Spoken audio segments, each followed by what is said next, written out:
Hello students, BA part second year, Sociology second paper. Today our topic is Darwin का प्राकृतिक प्रवरण का सिद्धांत. Okay, Darwin's theory of natural selection. Okay, देखिए किसी भी समाज की जनसंख्या संबंधी विशेषताओं में होने वाले परिवर्तन किस प्रकार सामाजिक परिवर्तन की दशा पैदा करते हैं. तो देखिए इसे स्पष्ट करने के लिए जीववादियों ने प्राकृतिक प्रवरण के सिद्धांत को प्रस्तुत किया. ओके, इस सिद्धांत का प्रतिपादन डार्विन का प्राकृतिक प्रवरण का सिद्धांत. इस सिद्धांत का प्रतिपादन आरंभ में डार्विन ने पौधों व पशुओं के अस्तित्व को स्पष्ट करने के लिए किया था. इस सिद्धांत का प्रतिपादन आरंभ में किसने किया था? डार्विन ने किया था. वो भी किस पर? पौधे व पशुओं के अस्तित्व को स्पष्ट करने के लिए किया था. बाद में स्पेंसर ने इसे सामाजिक प्राणियों अर्थात मनुष्यों पर लागू करके एक समाजशास्त्रीय व्याख्या प्रस्तुत की. ओके, सामान्य रूप से प्रवरण का अर्थ होता है चुनना अथवा वर्ण कर लेना. सामान्य रूप से प्रवरण का अर्थ क्या होता है? चुनना अथवा वर्ण कर लेना है. जिस प्रकार हम अपनी पसंद के आधार पर कुछ वस्तुओं को चुन लेते हैं और दूसरों को छोड़ देते हैं, उसी प्रकार प्रकृति की कुछ प्राणियों को चुन लेती है. इस प्रकार प्रकृति भी कुछ प्राणियों को चुन लेती है, लेकिन व्यक्ति की पसंद के विपरीत प्रकृति उन प्राणियों को चुनती है जो अपने पर्यावरण से अनुकूलन करने में असफल रहते हैं. ओके,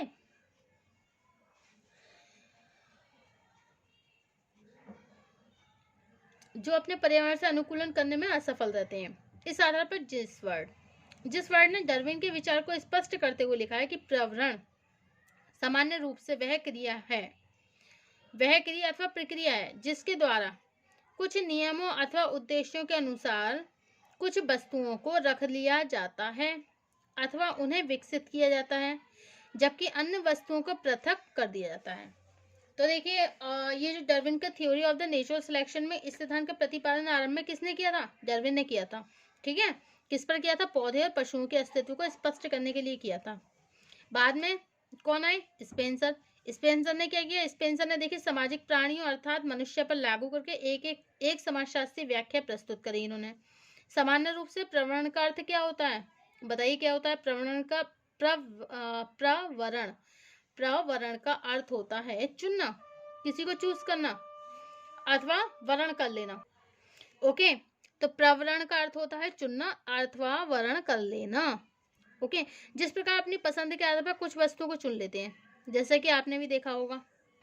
ओके, जिस प्रकार हम अपनी पसंद के आधार पर कुछ वस्तुओं को चुन लेते हैं और दूसरों को छोड़ देते हैं, उसी प्रकार प्रकृति भी कुछ प्राणियों को चुन लेती है, लेकिन व्यक्ति की पसंद के विपरीत क्या करती है? प्रकृति उन प्राणियों को चुनती है जो अपने पर्यावरण से अनुकूलन करने में असफल रहते हैं. ओके, इस आधार पर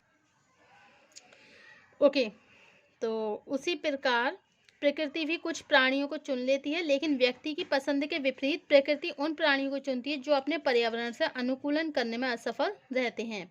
इस आधार पर जिसवर्ट ने डार्विन के विचार को स्पष्ट करते हुए लिखा है कि प्रवरण सामान्य रूप से वह क्रिया अथवा प्रक्रिया जिसके द्वारा कुछ नियम या उद्देश्यों के अनुसार कुछ वस्तुओं को रख लिया जाता है अथवा उन्हें विकसित किया जाता है, जबकि अन्य वस्तुओं को क्या कर देते हैं? पृथक कर देते हैं. पृथक मतलब अलग कर देते हैं. ओके, प्रकृति का ये चुनाव मनमाना न होकर कुछ निश्चित नियमों पर आधारित होता है. इन नियमों से अभियोजन एडजस्टमेंट ना कर सकने की स्थिति में ही प्राकृतिक प्रवरण की क्रिया सक्रिय हो जाती है. अब प्रश्न यह उठता है कि कुछ प्राणी अपने पर्यावरण से अनुकूलन क्यों नहीं कर पाते. इस प्रश्न से यह उठता है कि कुछ प्रश्न का उत्तर प्रवरण की प्रक्रिया तथा सामाजिक परिवर्तन से इसका संबंध स्पष्ट करके समझा जा सकता है. वास्तव में जैसे जैसे नई पीढ़ियां पैदा होती हैं, ठीक है, जैसे जैसे क्या होता है? नई पीढ़ियां पैदा होती हैं, प्रत्येक पीढ़ी की वंशानुगत विशेषताओं में कुछ न कुछ परिवर्तन हो जाता है और कभी कभी भौगोलिक विशेषताओं तथा पितृसूत्रों के संसर्गों में अधिक परिवर्तन होने के कारण प्राणी की जैविक विशेषताएं पुरानी पीढ़ियों की तुलना में बहुत अधिक बदल जाती हैं. जो वाहक अणु जीन्स एक पीढ़ी में प्रबल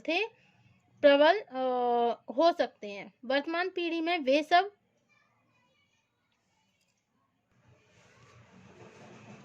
ओके, जो वहाकड़ुओं जीन्स एक पीढ़ी में प्रबल थे, हो सकता है वर्तमान पीढ़ी में वे सब गौण हो जाएं। किसी पीढ़ी में होने वाले इस एकाएक परिवर्तन को हम उत्परिवर्तन की प्रक्रिया कहते हैं। क्या कहते हैं? उत्परिवर्तन की प्रक्रिया, प्रोसेस ऑफ म्यूटेशंस कहते हैं।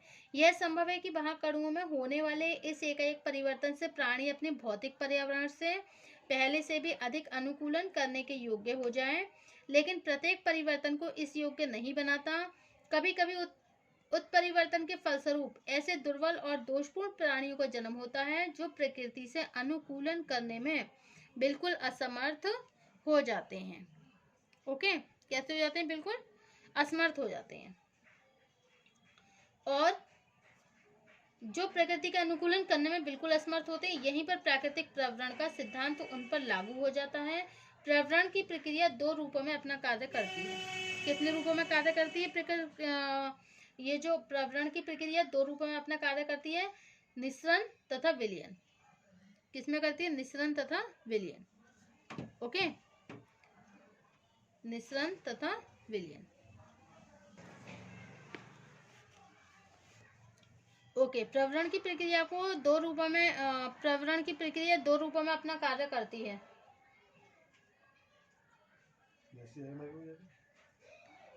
ए है निःसरण और दूसरा है विलयन। जो व्यक्ति प्रकृति से अनुकूलन कर लेते हैं उनका अन्य प्राणियों से विलयन मतलब एब्जॉर्प्शन हो जाता है, और अनुकूलन न कर सकने की स्थिति में प्रकृति उनका निरसन एलिमिनेशन कर देती है। ओके, प्राकृतिक प्रवरण का सिद्धांत केवल भौतिक पर्यावरण से अनुकूलन न कर सकने की स्थिति में ही लागू नहीं होता, बल्कि सीमित साधनों के अंतर्गत अस्तित्व को बनाए रखने की क्षमता न होने पर भी यह नियम क्रियाशील हो जाता है।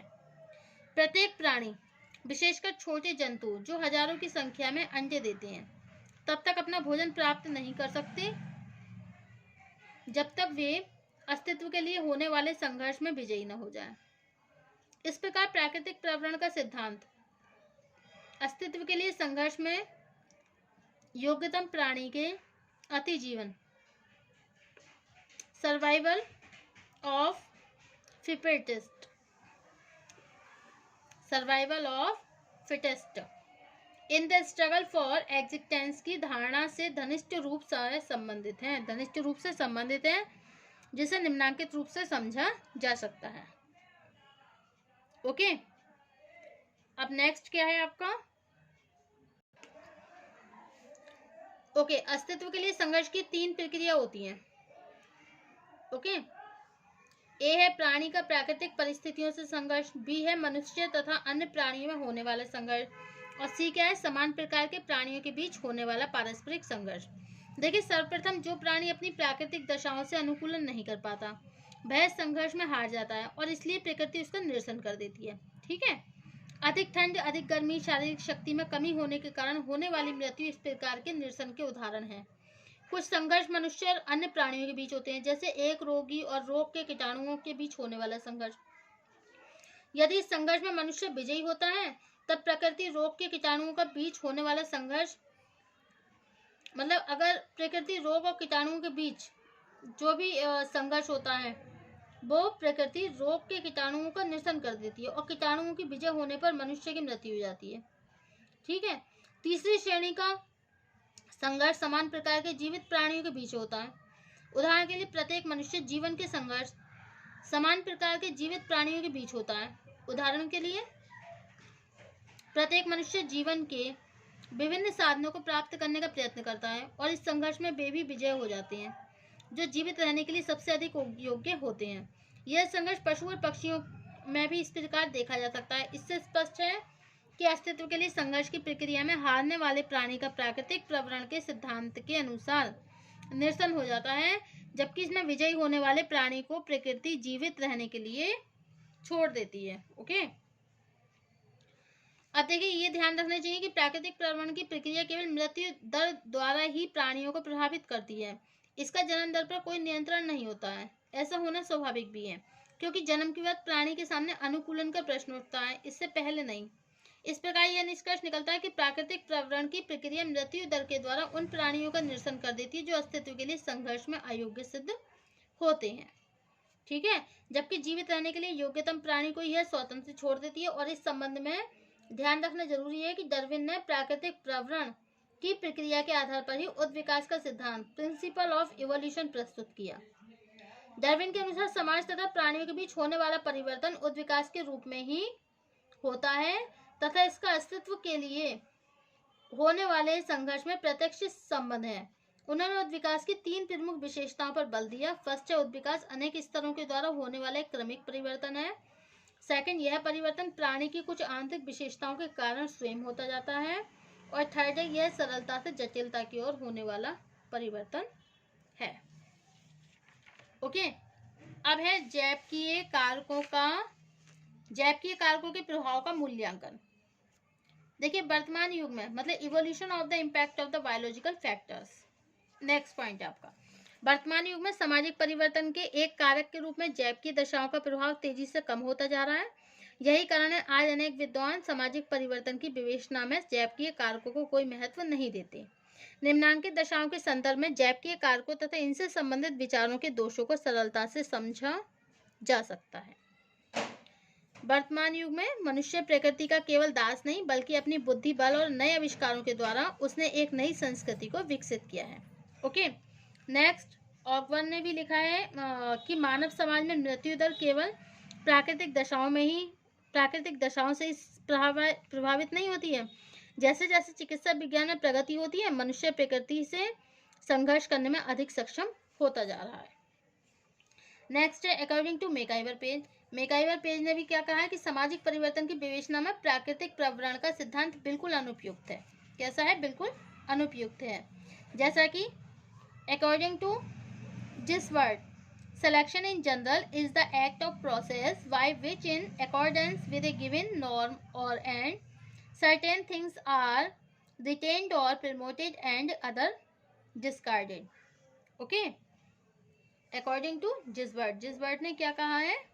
जिसवर्ट ने कहा है कि selection in general is the act of process by which, in accordance with a given norm or end, certain things are retained or promoted and other discarded. कि ये प्रावरण जो है सामान्य रूप से वह क्रिया प्रक्रिया है जिसके द्वारा कुछ नियम अथवा उद्देश्यों के अनुसार कुछ वस्तुओं को रख लिया जाता है अथवा उन्हें विकसित किया जाता है, जबकि अन्य वस्तुओं को पृथक कर दिया जाता है। ओके, तो ये हो गया आपका evolutions of the impact of the biological factors. Topic and हो गए यहाँ पे। अब नेक्स्ट टॉपिक होगा हमारा सामाजिक परिवर्तन के जनांकीय कारक। Next topic on the tomorrow, सामाजिक परिवर्तन के जनांकीय कारक। Okay, demographic factors of social change, demographic factors of social change. Thank you.